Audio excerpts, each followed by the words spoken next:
നർമാസ് cooperative സ്റ്റഡീസിൻ്റെ YouTube ചാനലിലേക്ക് എല്ലാവർക്കും സ്വാഗതം. കോപ്പറേറ്റീവ് ലോയിലെ പുതിയ അമെൻഡ്മെൻറ്റ്സിനെ പറ്റിയുള്ള ക്ലാസ്സാണ് നമ്മൾ തുടങ്ങിയിരിക്കുന്നത്. കഴിഞ്ഞ ക്ലാസ്സിൽ തുടങ്ങിയപ്പോൾ നമ്മൾ പറഞ്ഞു ഔദ്യോഗികമായിട്ട് ഗസറ്റ് വിജ്ഞാപനം ഏതാനും ദിവസങ്ങൾക്കകം വരുമെന്ന് പറഞ്ഞിരുന്നു. അത് വന്നു കഴിഞ്ഞു. 7/6/2024 കേരള ഗസറ്റിൽ ഔദ്യോഗികമായിട്ട് ആധികാരികമായിട്ട് ഈ അമെൻഡ്മെൻറ്റ്സ് എല്ലാം വന്നിട്ടുണ്ട്. ഡേറ്റ് ഓർത്തിരിക്കുക 7/6/2024. അപ്പോൾ കഴിഞ്ഞ ക്ലാസ്സിൽ നമ്മൾ ഫെഡറൽ കോപ്പറേറ്റീവ് സൊസൈറ്റികൾ വരെയുള്ള ഭാഗം, അതായത് സെക്ഷൻ ഐ ബി വരെയുള്ള സെക്ഷനുകളാണ്. സെക്ഷൻ 2 IB എന്ന് പറയുന്ന ക്ലോസ് വരെയുള്ള കാര്യങ്ങളാണ് നമ്മൾ കണ്ടത്. ഇന്ന് സെക്ഷൻ 2 ഡെഫിനിഷൻസിൽ തന്നെ OAA എന്ന് പറയും. OA എന്ന് പറയുന്ന ഒരു ഇതുണ്ട്, ഒരു ക്ലോസ് ഉണ്ട്. അതിന് ശേഷം OAA എന്ന് പറയുന്ന ഒരു ക്ലോസ് ഉണ്ട്. ആ ക്ലോസിന് പകരമായിട്ട് നമ്മൾ ഒരു പുതിയ ക്ലോസ് കൊണ്ടുവരികയാണ്. അതെന്താണെന്ന് വെച്ച് കഴിഞ്ഞാൽ പ്രാഥമിക കാർഷിക വായ്പാ സഹകരണ സംഘങ്ങളെപ്പറ്റി, പ്രൈമറി അഗ്രികൾച്ചറൽ കോപ്പറേറ്റീവ് സൊസൈറ്റികളെപ്പറ്റി, പ്രാഥമിക കാർഷിക വായ്പാ സംഘം, അതിൻ്റെ ഡെഫിനിഷൻ അതിൽ കൂടുതൽ വ്യക്തത വരുത്തുന്നതിന് വേണ്ടിയിട്ടാണ് അമെൻഡ്മെൻറ്റ്സിൽ ഇത് പുതുതായിട്ട് ഈ ക്ലോസ് വന്നിരിക്കുന്നത്. അത് പറഞ്ഞിരിക്കുന്നത് എങ്ങനെയാണ്: പ്രാഥമിക കാർഷിക വായ്പാ സംഘം എന്നാൽ കാർഷിക ആവശ്യങ്ങൾക്കോ അനുബന്ധ കാർഷിക പ്രവർത്തനങ്ങൾക്കോ വേണ്ടി അതിൻ്റെ അംഗങ്ങൾക്ക് സാമ്പത്തിക സഹായം നൽകുക എന്നത് പ്രാഥമിക ലക്ഷ്യമോ പ്രധാന ബിസിനസ്സോ ആയിട്ടുള്ളതും പ്രവർത്തന മേഖല ഒരു വില്ലേജോ പഞ്ചായത്തോ മുനിസിപ്പാലിറ്റിയോ ആയി പരിമിതപ്പെടുത്തിയിട്ടുള്ളതുമായ ഒരു സർവീസ് സഹകരണ ബാങ്ക്, സർവീസ് സഹകരണ സംഘം, ഒരു കാർഷിക സർവീസ് സഹകരണ ബാങ്ക് അല്ലെങ്കിൽ ഒരു ഗ്രാമീണ ബാങ്ക് എന്നർത്ഥമാകുന്നു. അത്തരം വായ്പകളുടെയും അഡ്വാൻസുകളുടെയും പലിശ നിരക്കും പ്രവർത്തന മേഖലയും രജിസ്ട്രാർ തിട്ടപ്പെടുത്തുന്ന പ്രകാരമായിരിക്കുന്നതുമാണെന്നാണ്. അപ്പോൾ ഇതിനകത്ത് ആ ഉദ്ദേശത്തിൽ കൂടുതൽ ഒരു വ്യക്തത വരുത്തിയിട്ടുണ്ട്. Primary object or principal business of which is to provide financial accommodation to its members for agricultural purpose or allied agricultural activities എന്ന് പ്രത്യേകം എടുത്ത് പറഞ്ഞിട്ടുണ്ട്, പഴയതിലും വ്യത്യസ്തമായിട്ട്. അതാണ് ഒരു പ്രത്യേകത. പിന്നെ അതിന് ശേഷം പറയുന്നു ഈ പ്രവർത്തന മേഖലയെ സംബന്ധിച്ച് നിയന്ത്രണം 1/1/2020 നിലവിലുണ്ടായിരുന്ന ബാങ്കുകൾക്കോ സംഘങ്ങൾക്കോ ബാധകമല്ല. 1/1/2020 നിലവിലുണ്ടായിരുന്ന ബാങ്കുകൾക്കോ സംഘങ്ങൾക്കോ പ്രവർത്തന മേഖലയെ സംബന്ധിച്ചുള്ള നിയന്ത്രണം ബാധകമല്ല എന്നും ഈ പ്രാഥമിക കാർഷിക വായ്പാ സംഘത്തിൻ്റെ ഡെഫിനിഷനിൽ പറയുന്നുണ്ട്. പിന്നെ നിലവിലുള്ള ഒരു ക്ലോസ്, ഒരു പ്രൊവിഷോ ഉണ്ട്. അതിനകത്ത് ലാസ്റ്റ് പറയുന്ന second proviso to clause OAA shall be omitted, അത് ഒഴിവാക്കിയിട്ടുണ്ട്. അടുത്തത് OB എന്ന് പറയുന്നത് ഇതുപോലെ തന്നെ ഒരു ഡെഫിനിഷനാണ്. സെക്ഷൻ 2 OB നിലവിലുള്ളതിന് പകരമായിട്ട് പ്രാഥമിക വായ്പാ സംഘം എന്നാൽ പ്രാഥമിക വായ്പാ സംഘത്തെ പറ്റിയാണ്. പ്രാഥമിക വായ്പാ സംഘം എന്നാൽ അതിൻ്റെ അംഗങ്ങൾക്ക് കടം നൽകുന്നതിനും നിക്ഷേപത്തിനും വേണ്ടി അതിൻ്റെ അംഗങ്ങളിൽ നിന്നും നിക്ഷേപം സ്വീകരിക്കുക എന്നത് അതിൻ്റെ പ്രാഥമിക ലക്ഷ്യമോ പ്രധാന ബിസിനസ്സോ ആയതും അതിൻ്റെ ബൈലോകൾ പ്രകാരം മറ്റ് സഹകരണ സംഘങ്ങളെ അതിൻ്റെ അംഗങ്ങളാക്കാൻ അനുവദിക്കാത്തതുമായ പ്രാഥമിക കാർഷിക ക്രെഡിറ്റ് സംഘം അല്ലാതെയുള്ള സഹകരണ സംഘം എന്നർത്ഥമാകുന്നു എന്നാണ് OB എന്ന് പറയുന്ന ആ ക്ലോസ്, അതായത് പ്രാഥമിക വായ്പാ സംഘത്തെ പറ്റി പറയുന്നു. OB പ്രൈമറി ക്രെഡിറ്റ് സൊസൈറ്റി, പ്രാഥമിക വായ്പാ സംഘം. Primary credit society means S cooperative society other than primary agricultural credit society, the primary object or principal business of which is to accept deposits from its members for the purpose of lending to its members or investments and the bylaws of which do not permit admission of any other cooperative society as its member. അതാണ് അതിൻ്റെ definition പുതുതായിട്ട് വരുന്നത്. പിന്നെ O B ആണിപ്പോൾ കണ്ടത്. ഇനി ആണ്. എന്ന് പറയുന്നത്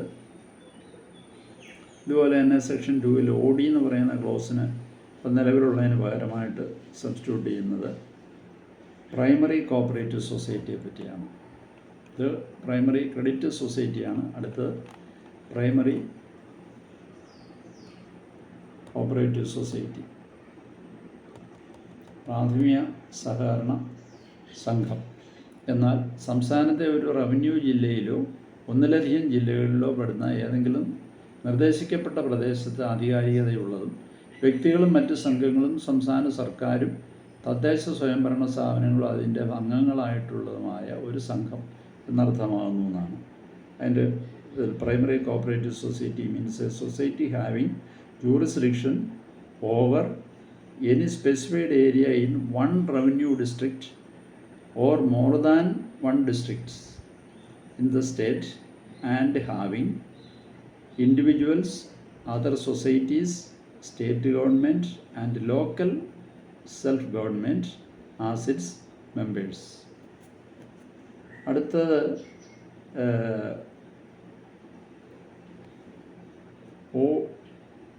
ആണ് നമ്മളിപ്പോൾ കണ്ടത്.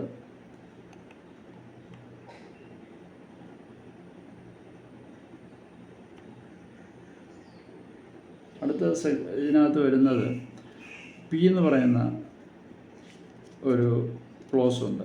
സെക്ഷൻ 2-ൽ തന്നെ പി ഉണ്ട്.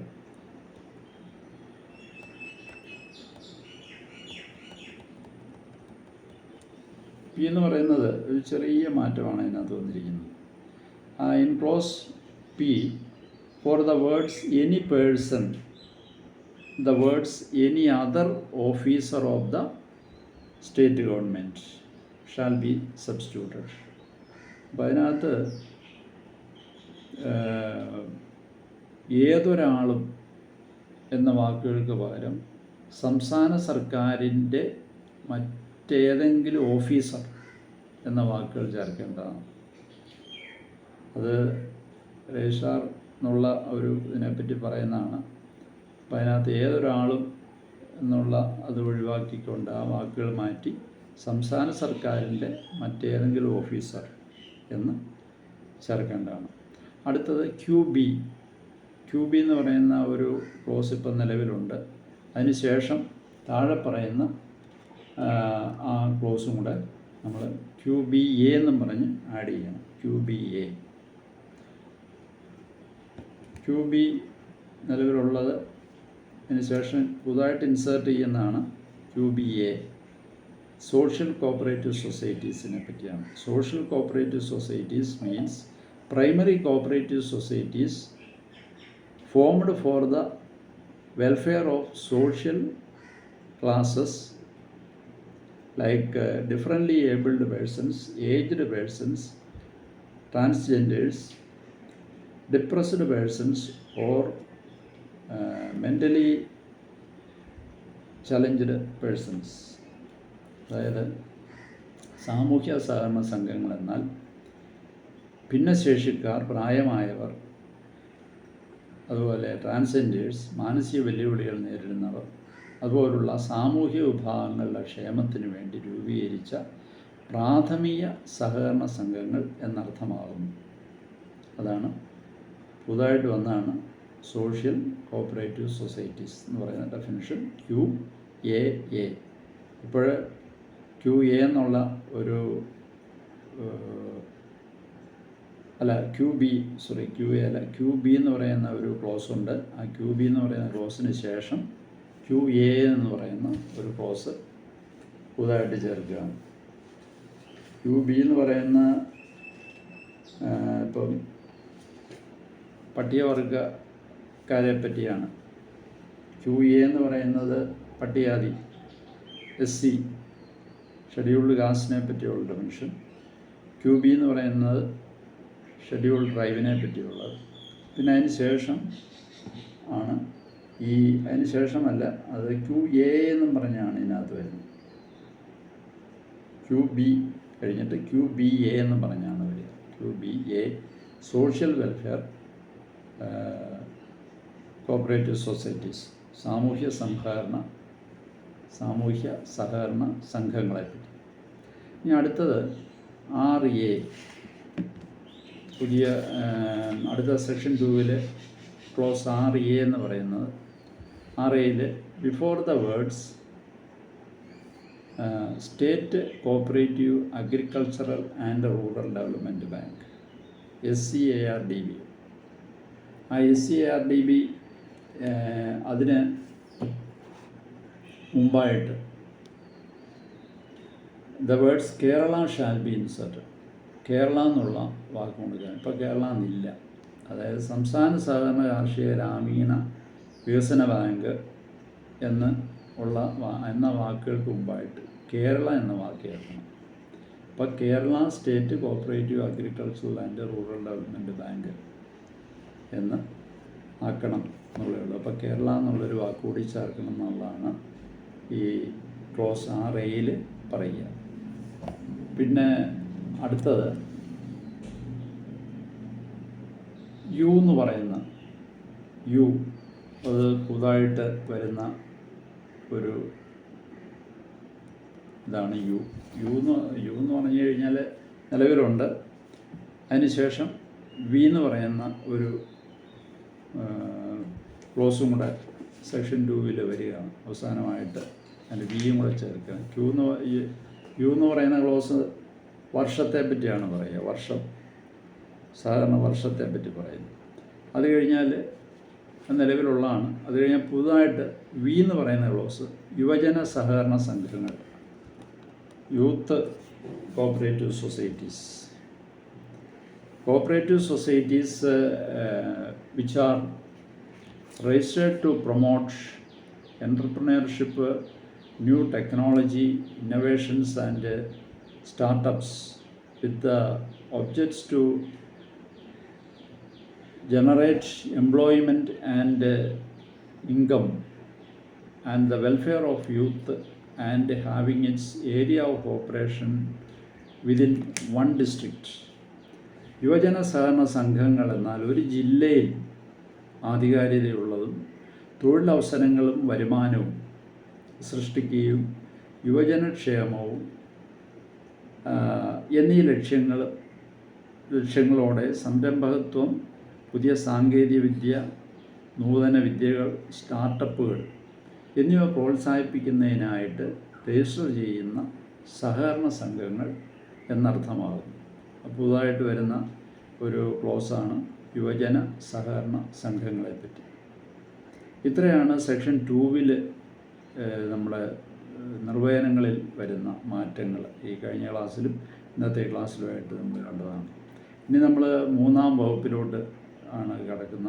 പ്രധാന ആക്റ്റിലെ 3-ാം വകുപ്പിലുള്ള മാറ്റങ്ങളെ പറ്റിയാണ് അടുത്ത ക്ലാസ്സിൽ നമ്മൾ പറയുക. അപ്പോൾ ഈ ക്ലാസ്സുകളെപ്പറ്റി കഴിഞ്ഞ ക്ലാസ്സിലും അതുപോലെ ഈ ക്ലാസ്സിലുമൊക്കെ പറഞ്ഞ കാര്യങ്ങൾ വളരെ ശ്രദ്ധയോടുകൂടി നിങ്ങൾ മനസ്സിലാക്കി അതിൽ മാറ്റങ്ങൾ വരുത്തേണ്ടത് എവിടേക്കാണെന്ന് നോക്കി പുതുതായിട്ട് ചേർത്തതും അതുപോലെ തന്നെ നിലവിലുള്ളവയ്ക്ക് പകരമായി ചേർത്തതും ആഡ് ചെയ്തിട്ടുള്ള ചില ക്ലോസുകളുണ്ട്. അതുമെല്ലാം ശ്രദ്ധിക്കുക, മനസ്സിലാക്കുക. ഇത് ഈ ചാനൽ സബ്സ്ക്രൈബ് ചെയ്യാത്തവരത് ചെയ്യുക. അതുപോലെ തന്നെ നിങ്ങളുടെ വിലപ്പെട്ട നിർദ്ദേശങ്ങളും അഭിപ്രായങ്ങളും ഒക്കെ അറിയിക്കുക. വീണ്ടും നമുക്ക് അടുത്ത ക്ലാസ്സിൽ കാണാം.